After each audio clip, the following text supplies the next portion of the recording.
Welcome to Diversity CRE TV, and hi, I'm Niles Reyes, and my guest on this episode is Kerri-Ann Buchanan.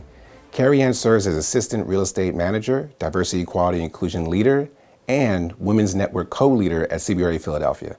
Ms. Buchanan performs periodic property inspections, responds to tenants' requests, and prepares reports for vendor invoices and tenant charges. Ms. Buchanan is a U.S. Army veteran and served 2 tours overseas. The first tour was in Germany during Operation Enduring Freedom. The second tour was in Iraq during Operation Iraqi Freedom. Ms. Buchanan is also a certified spiritual life coach who takes pride in empowering her clients to achieve a fulfilled and harmonious life. Kerri-Ann is a graduate of Columbia College with a Bachelor's of Arts in Business Administration and received a Master's of Science in Industrial and Organizational Studies from Grand Canyon University. I spoke with Kerri earlier, and here's what she had to say. Kerri-Ann, thank you for joining us here today. Thank you for having me. It's a pleasure. No problem. So you are fresh back from Costa Rica. Yes, this morning. Literally. Literally, yes. Got So home at 3 o'clock. Yeah, no, I know. You sent me that text. And I texted you in the middle of the week. And I remember we had a conversation, and I think you did say you were going to be out of town. Yes. Mm-hmm. I remember when I sent you an email, it said, I'll be out of town for a little while. But I didn't know exactly when you'd be coming back. Right. So I texted the other day, when you get that still alive, question mark. It's like, I haven't heard from you. Are you okay? You know what I mean? You start worrying everything. Yeah, I decided to unplug and just kind of just vegetate in the vacation, after this past year and everything like that. So that was my first vacation, real vacation since then. So I unplugged. So yeah, when I turned my phone on and saw, are you still alive? I was like, yes. Yeah, that's great. But Costa Rica is a great place to do that too. So congratulations on that. I'm a little jealous. All right, so let's just go ahead and just jump into it. First, I'd like to start off these interviews talking about your roots, where you're from, where your family's from, et cetera. You could take it back to the motherland, the islands, the South, wherever you want to start. Let me know where people are from or your family's from. Okay. So, yeah, my family is originally from Jamaica. Yes. Bumba clock. No, my mom's Jamaican. My mom's Jamaican. So okay. So we got that in common. Yes. So I came here when I was 9. Okay. And so we came in 89. Okay. And it's just me and my brother and my parents. My mom's family is here more of my mom's family is here than my dad's. My dad's family is still very strong in Jamaica. Yeah. And my grandparents, of course, they're all from Jamaica, but we do have some family members that live in England too. So we're like partially the England Jamaicans. Families in England too. Yes. Yeah. So that's pretty much it. With it's just me, my brother, my mom and dad, and I have 3 dogs. Okay, and your family came to PA, or did they start in New York first? No, we came to PA. My grandmother started here. I'm not sure how she found little old Norristown, Pennsylvania, but yeah. Okay. So she found Norristown, and then my mom came over. My grandfather was in New York, but then he moved to Florida.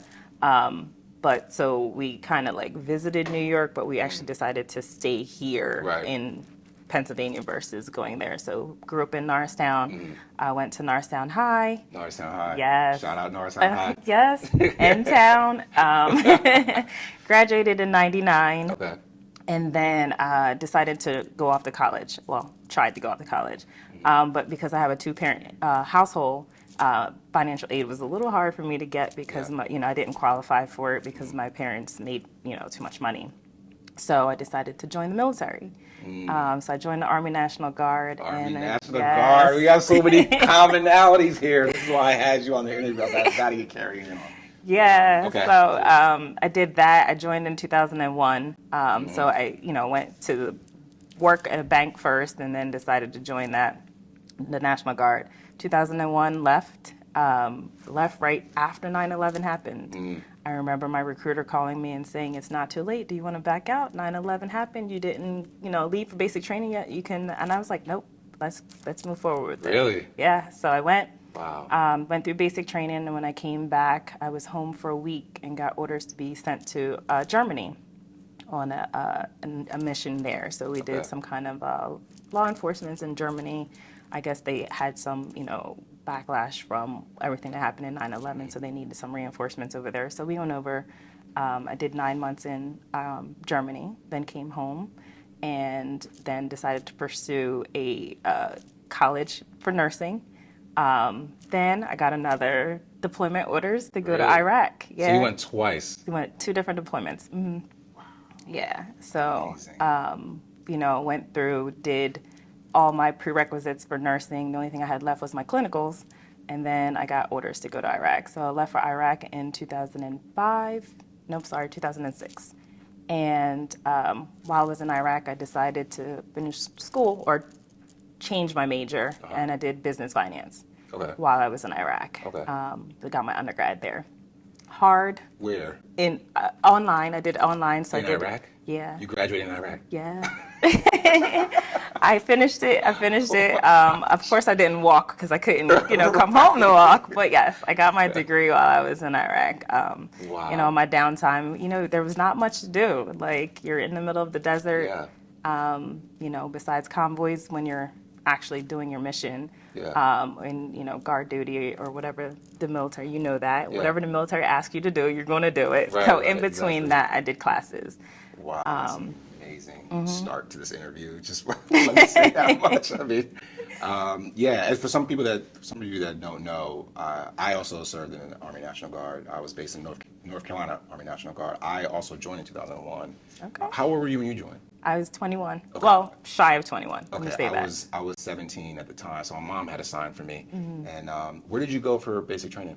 Fort Jackson. Oh, South Carolina. Okay. Yes. I went to Fort Benning in Georgia. Oh, okay. Yeah, so and that was a rude awakening for me, but it definitely helped, set me on the path that I need to be on. So moving forward, okay, so all right, where do we start? Okay, so Norristown, military, you are literally walking across the sand dunes in Iraq to get your degree. Yes. What else? So you returned back to the States. Yep. With the degree in hand. What happened after that? At that time, I was actually working at the Boy Scouts of America, Cradle of Liberty. They had an office in Philadelphia and one in Valley Forge. Okay. So I came back to working with them. I was already there for, prior to going into the service, I was there 8 years with them. Right. Because I think I started working with them when I was like 19 or something like that. Right.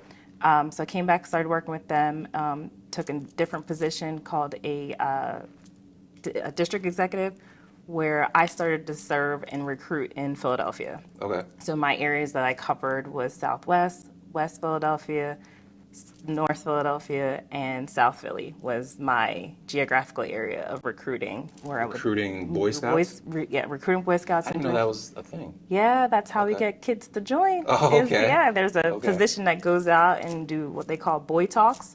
You go into the school, you talk to all the boys, try to hype them up about joining into the Boy Scouts, recruiting them in there. Kind of like the military. Yeah, yes. And it's so funny, the Boy Scouts is actually shaped off the military. All of their ranking system it's very, very much influenced by the military. Awesome. Awesome. So it was like leaving one military to go into another. Right. I also did a lot of fundraising, for having the kids being able to do any kind of activities, whether they go in camping and stuff like that. Right. So that is where my love for Philadelphia came about. Oh, yeah. You know what I mean? I didn't grow up in Philly. Like I said, I was in Norristown, so the suburbs of Philadelphia. But I came out and hung out in Philly, partied and stuff like that. Yeah. But getting to know the community was what I did that during the Boy Scouts. Yeah, definitely awesome. Well, let's show a little respect to Norristown. Everybody knows Norristown can be a little rough there. I mean, it's not like Norristown's on the main line. Norristown has its own special dynamics to it. It definitely does. I mean, people call it Little Philly. Yeah, for sure. Definitely same makeup. Oh, that's awesome. Okay, so then you're at the Boy Scouts. So okay, let's fast forward into commercial real estate. Yes. How'd you get in? So how did you get exposed? It just fell into my lap. Really? To be honest, I was ready to shift gears in my career, and I started looking at jobs, and there was a listing on Craigslist. Yes, What? of all places, Are you serious? Craigslist. Yes, and it didn't say what company it was, so I just submitted my resume, and I was like, if something happens, whatever. And I went about myself, life, submitting resumes everywhere else. Yeah. And all of a sudden, I get a call. And they were like, hi, we see your resume on Craigslist. We would like to, do an interview. And I'm like, Right. okay, fine, sure. So we get the interview, we go through everything. And I was like, by the way, your Craigslist doesn't say what company this is, right? And they're like, it doesn't? And I'm like, no, it just Right. tells you the position and everything else. Right. And so that was Office Services Supervisor. Okay. So I was like, okay. She tells me CBRE, so I look up CBRE before, that was the phone screening. So I look Right. up CBRE before going into the interview. And lo and behold, I did 6 interviews. 6 interviews later, I got hired, and I've been there now 5 years. Oh, going on 6. August would be 6. That's an amazing story. Okay. Before we dig into that, I first want to tell the audience, if you're trying to recruit diversity, the Craigslist approach probably isn't the best way, okay? That's an outlier, all right? You don't get this kind of talent off of Craigslist. That was definitely an outlier. It was. I normally don't apply on Craigslist. It was literally just a Hail Mary toss. I saw the thing and I was like, why not? But, Yeah. LinkedIn is usually Yeah. Indeed, yes. So that's another thing. Yes. We didn't have, maybe LinkedIn wasn't that prevalent in those Right, days. yes, that's correct. So I guess some people just use Craigslist. And I think people use Craigslist for everything, but Right, I yeah. never knew they used it for jobs at one of the top brokerage companies in the world, right? That's kind of crazy, but it got you there, and Yes. That's amazing. They're good. They're that much better off having talent like you, obviously, from your background and your story. So, all right. So you work as an assistant real estate manager. How did you go from your entry role to where you're at now? There was a structure reorganization in CB, and they actually, we had, I think, 3 office services supervisor at the time, and we were like shifting offices, shifting the dynamic, and they eliminated 1 position. Right. So me being the newest person in, that position went away, and the department head now reached out to me because we've had conversations just, walking through the office, and he's like, I heard what happened. We had a conversation, and he said, well, how do you feel about joining property management? And I was like, well, I don't really know much about property management. Yeah. I own residential real estate, so I'm in, rentals, but I actually have a property manager, so Right. I was like, I don't do it myself. But I was like, hey, why not? Yeah. You know what I mean? Like, let's just try to see where it takes me. So I got into it and just been soaking up the information as what I can, as the admin at the time, real estate service administrator, soaked in as much as I could. And then last year in April, got promoted to assistant real estate manager. Awesome. Congratulations. Yeah. Congratulations. Thanks. And that leads me to ask this question next. And first I want to make a statement, because I've been trying to recruit diverse talent. And people know that I have this platform and I'm doing the things that I've been doing in the industry. And so they reach out to me and say, hey, Niles, I got this, opportunity. Do you know anybody? And so I'll go to my network and I'll ask people if they want to work. And I'm having trouble because sometimes these positions they're sending me are entry-level positions, kind of like the one you had. And I'm having trouble because I'll show these candidates these entry-level positions, they'll look, and they'll say, now, mind you, they met me, and they said, oh, I want to get in commercial real estate, I really want to, get into the industry, et cetera, et cetera. I was like, okay, cool. But because it's not a highly coveted job, they say, I'll let you know. And they never get back with me. Or Right. They'll say, I don't know if I can take, that, because there's a little bit of a pay cut Right, when you right. first take an entry-level job. And these are sometimes individuals that just got laid off during Corona. Right, And they'll come to me yeah. and say, hey, I'm looking for a job, I want to get in the industry, I see what you're doing. And I'll say, okay, cool. Get the reply or email, here's one. It's like, not that one. Right. So what would you say to people that are trying to get in and it's not actually the job that they may have thought they wanted to do? What would you say to them as far as taking that entry-level job? I feel like, we have to start somewhere. Everybody got to start somewhere. And I know we all have this high expectations. Especially in these days. Yeah, right. The new generation. Yeah, right. Yes. But for me, I was like, I had to start somewhere, and even going from the office service supervisor, Right. I was in a supervisor role. I had to take a step down going back to an admin role. Yeah. to pursue my career in commercial real estate. I thought about it. Yes, the ego hit me, and I was like, oh, we're going from managing people and having the one that puts out the rules and tell everybody what to do to going back to being told what to do and having somebody manage. I mean, I still had a manager, in the other position, but I had more autonomy. In the admin role, you're supporting somebody, so there's not that much autonomy.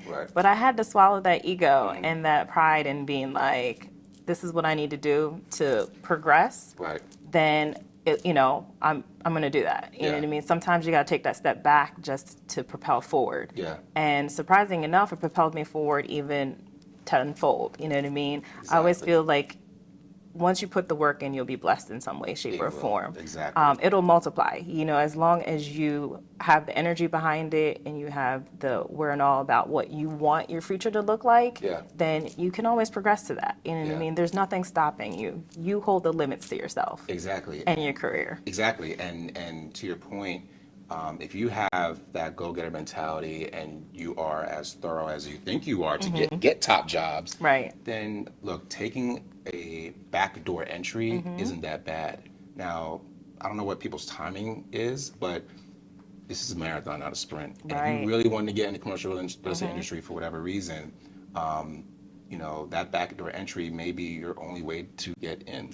And I think it's actually a great way to get in any company, because you can actually see the dynamics and behind the scenes and who's doing what and what teams you may want to join or what verticals you may want to operate in. And so, my background was in appraisal, and I was in grad school, and most grad students aren't trying to get into appraisal, But that was my only way in. And that job was going to teach me a skill set in valuing properties. That's all I needed to know. And I did it for almost 3 years until I said, okay, I can transition. And that's how I made that transition. But mind you, when people reach out to me, hey, I want to get in, I said, okay, here's an appraisal job.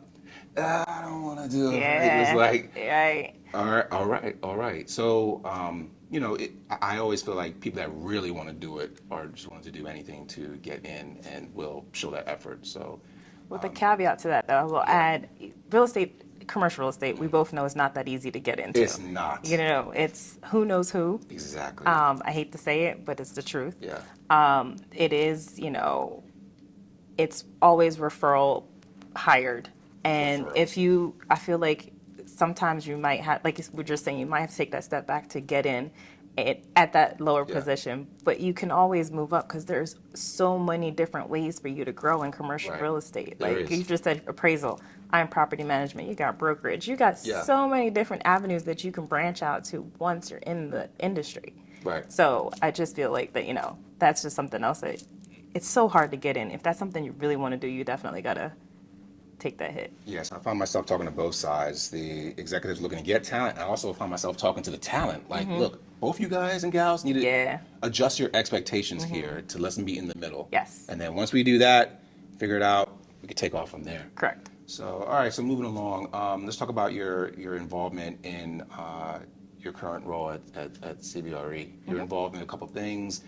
First, let's start out with the ladies. The Women's ERG. How long have you been leading that for? I have been leading that now 3 years and been involved 5 years. And what do you usually, what type of events or initiatives are you guys putting forward? So our Women's Network is all about empowering women, also being inclusive at the same time. So we do invite men to come into our program and come to our events, but we have events that empower women to progress in their career and just feeling more, confident in themselves. It's I hate to say it, but a man would apply for a position and he may just have 50% of the qualification, but for a woman, we feel like we need to have 95% before we would apply for it. So it's it's just giving them that confidence that even if you have 50%, you're just as good to go ahead and apply for that position. And just showing them also the different avenues within CB or not even within CB commercial real estate that women can be part of that. It's not just we need to have admin roles. We can be brokers. We can be, project managers, showing them different avenues of where they can go within commercial real estate or even outside of that. Just trying to empower everybody to continue to grow and, level up to the next level, however that may be. So I know we have an event coming up at the end of the month. It's called Level Up. And we're, yes. Like it. Level up, level up, level up. Yes. Level up, So level we're up. trying to we have a panel of women that's going to talk about their Awesome. career path in commercial real estate, what they had to do to get to the next level. Because we know, once again, commercial real estate is a man's world. All right, right. And it's a little harder for us females, Yeah. you know what I mean, to move up. But sometimes you just, you can't wait for somebody to recognize your talent. You gotta be that little aggressive and step forward and being like, yo, I'm ready for this. Yeah, I can do this. For sure. Give me that shot, you know? So we have a group of 4 powerful women within CBRE that has definitely moved up the ranks with, with things that they've done, and then allowing them to be recognized to be promoted up. So we want to, show everybody else that it's possible. Yeah. You know what I mean? To all the women that it's possible, and even in this male-dominated world, we could dominate too. Yeah, for sure, for sure. And just for the audiences, just so they know, I've attended a few of your events. Yes. Where one time I went from Center City, Philadelphia, all the way to Radnor to attend an event that you were hosting. And the reason I'm sharing that is because as a man, you can attend these events as well. I was trying to see what you guys were doing. Yes. Because I was starting my own diversity stuff, and I wanted to see, I respected your leadership, and I wanted to see what you ladies were doing, as well as I want to network with you ladies as well. And I think sometimes individuals can get a little sidetracked and say, oh, well, it's for the women, or oh, well, it's for the Hispanics, or oh, well, it's for, insert your ethnic group there, and people will X themselves out. Right. But because it is for different people, that may be a reason to get involved. And, women are taking over. Women are crushing the game right now in commercial real estate.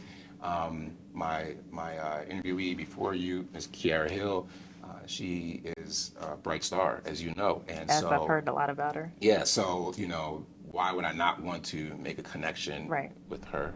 Hey, thank you so much for tuning in. We have a brief announcement giving you, the viewers, an opportunity to support this program. If you've enjoyed this type of content, which highlights the achievements of a diverse set of professionals, you can support by clicking on one of the payment app links in the description below.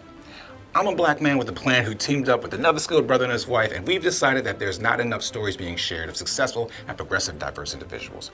For instance, if you haven't caught on already, I'm from Philly, and if you're from Philly too, see if you can answer these 3 questions.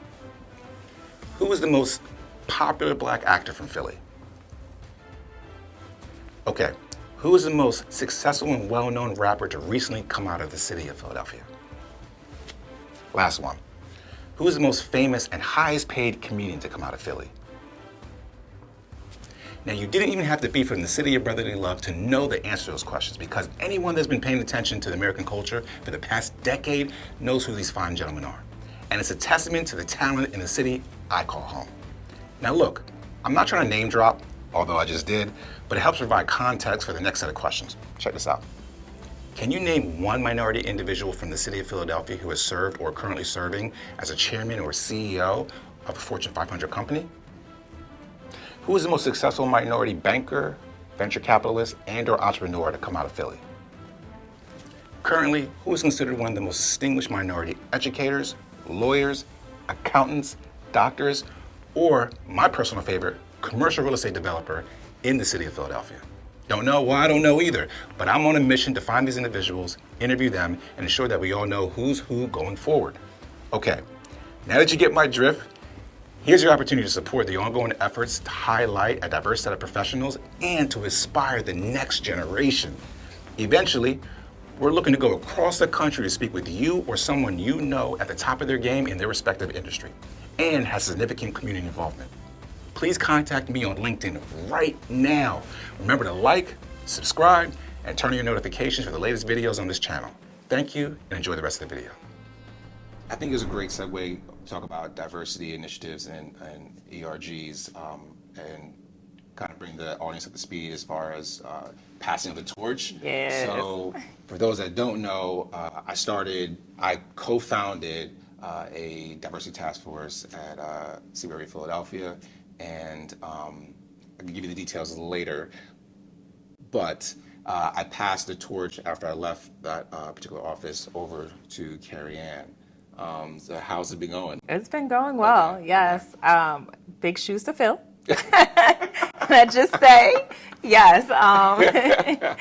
Your event that you had last year, everybody's still raving about that event. Really? Yes, Oh, I feel like, when we're talking about events and I'm like, so I can't pull off a Niles event. I'm just letting y'all know, especially in this pandemic, But no, it's going well. We did a fundraiser last year where we raised $8,000 for Philadelphia School District to provide for technologies. Yes. Because, with the pandemic, a lot of Black and brown kids can't afford technology. Yeah. The I used to be one laptops of and them. the laptops and all that stuff at home. So we wanted to do something. So the task force decided to vet a couple different nonprofit organizations. Awesome. Because we wanted to make sure that every dollar was going towards a child. Exactly. And we've decided we're going to educate the staff about culture differences. Because I am a firm believer. And I think this came from Maya Angelou, one of my favorite. Yes. Rest in peace. When you know better, you do better. It's something Right. that she said to Oprah, and Oprah puts that out there. And I'll add a little bit to it. When you know better, you have the potential to do better. You have to then make the choice. Right. So without the knowledge, you can't possibly attempt to do better. Right. So I feel like our staff, we all know, is Caucasian males. Yeah. And we're trying to diversify that, whether that be women, Black and brown, Right. Asian, Hispanic. Yeah. We're trying to change the culture within CRE, which we're here for. So we're educating them. We're having that uncomfortable conversations. Yeah. I've had quite a few since you've passed the torch. Yes. Yes. And I will continue to, and the team is continuing to. So we're trying to do some big things. It's a little difficult with the pandemic because we want to be more in person. Right. But we've been doing a lot of virtual. We also had a summit at the beginning of the year. You were part of it. Yeah, for sure. I had you on there as a guest speaker. There's now been, I think, 6 other diversity task force started throughout CBRE. They also hired a chief diversity officer. Well, he's now a chief responsibility officer. Okay. So they've broadened his scope of work to not just the diversity, but also the ERGs. Right. And a bunch of other things to keep CBRE accountable Right. for the changes that we're trying to make within the company. Yeah. The company's not there yet, but they're definitely doing some work. Oh, and sure. Last year propelled a lot of companies to make that change. I would say CBRE had, the ERGs and did have a diversity before, but it wasn't as pronounced as it is now. Exactly. And more, I'm getting calls from other, markets across the country that's like, hey, I know Philadelphia had this going on for, 2 years now. Yeah. What have you guys been doing? How'd you guys do this? So I have to say thank you to you for being that person that wanted to, take that brave role and stepping up to the plate and going to our leader here in Philadelphia and saying, we need this change. Yeah. I have to say, me personally, thought about it before, and I was like, it's not going to change. It's not. I'm glad you said that because this is a great, this is a great pivot point right here. So, starting the task force, right? So I'm glad you said 6 other cities or wanted to start one, and that all came from a vision that I had, right? And that vision was birthed from an experience that I went through at the company. And if people don't know about that experience, they can read about it in an article that was featured. I was featured in Biz Now on their Next Gen series of how I covertly infiltrated the industry. You can read about that experience, and instead of cowering or complaining or ignoring the issue, I leaned on my military experience and background to help me, strategize how I can defeat this enemy, you know? And in doing so, I came up with a vision, plan, strategy, whatever you call it, and I put, you know, initiatives and goals. I set them and put my best foot forward, and I went out on a journey, and I went to two different ERG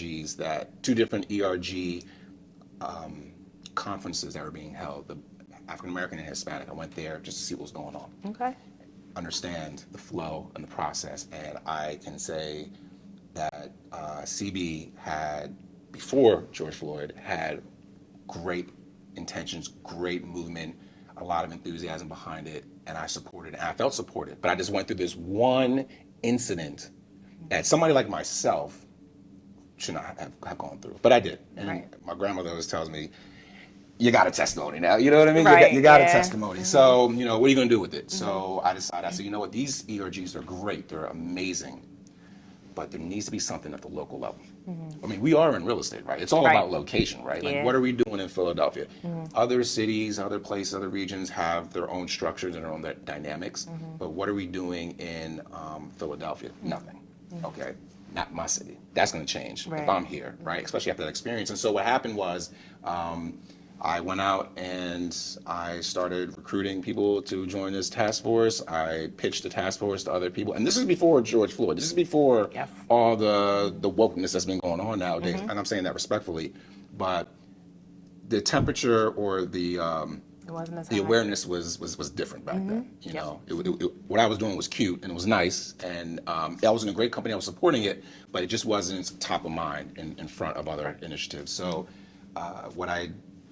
it was a vision, and I went full steam ahead. And I was telling Kiara that I treated this like it was a deal, and I worked very hard. And I kind of like the fact that I'm able to pass the torch to you, because I think we have two different management and leadership styles. But we both have similar backgrounds, similar upbringings, military experience, but two different styles. And I think going back, everything is always like a military analogy. Going back to the military, I think my style is more unconventional, and I think your style is more conventional.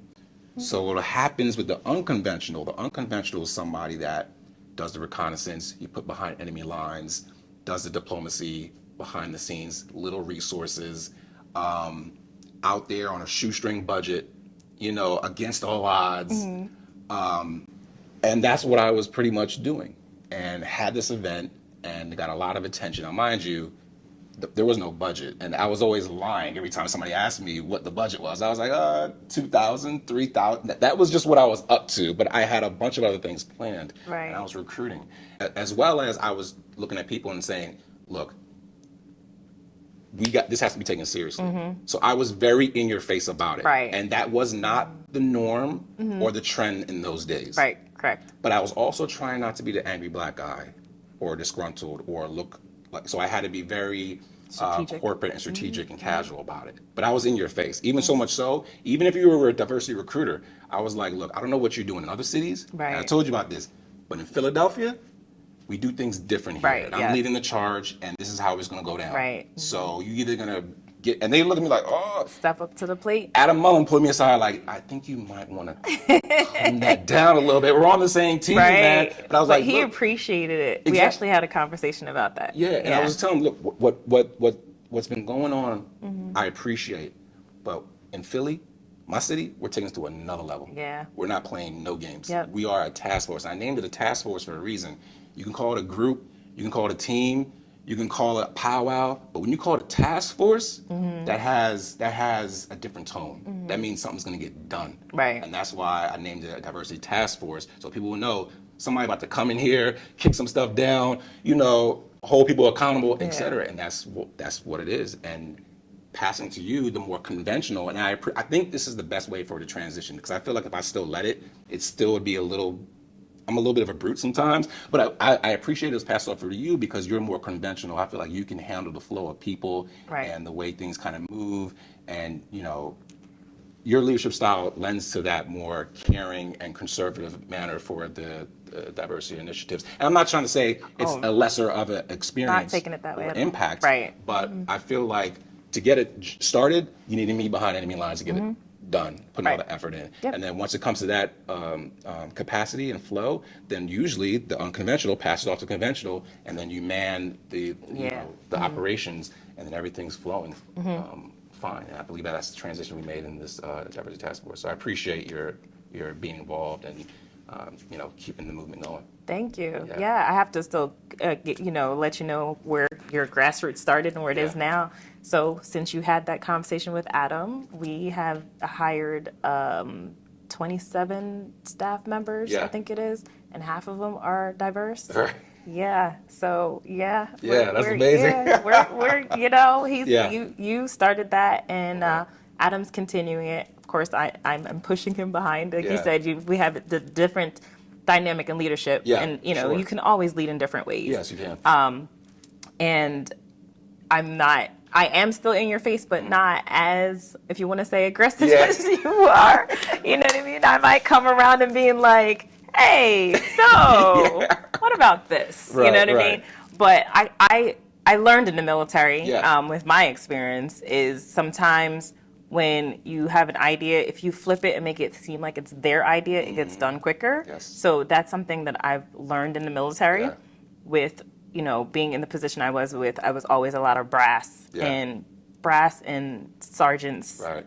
sometimes they don't want to listen. So you Yeah. always had to be like, hey, this is your idea. Yeah. But it wasn't really. So that's what I'm kind of still doing now. Mm-hmm.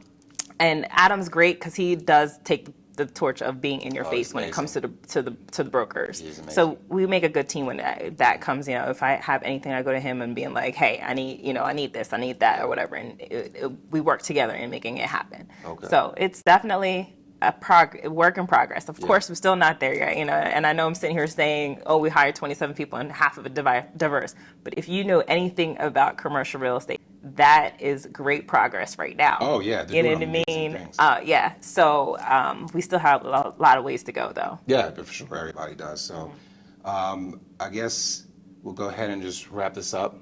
So I just want to thank you a lot for coming out here and sharing your story with us, sharing your story with us, and sharing the experiences we both had at the same firm. We were there for when I was there, and I really appreciate you taking time out of your day, fresh off the plane from Costa Rica. See the tan? So thank you again, You're welcome, Kerri-Ann. no problem. We appreciate you, and I wish you the best in your career going forward. All right, thank you. And I wish you the best with all of this. Hopefully, the change is coming. Yeah. I'm glad to be a part of it again. Yes. Working with you on that, so I appreciate it. Thank you for having me. Yeah, we'll have you back.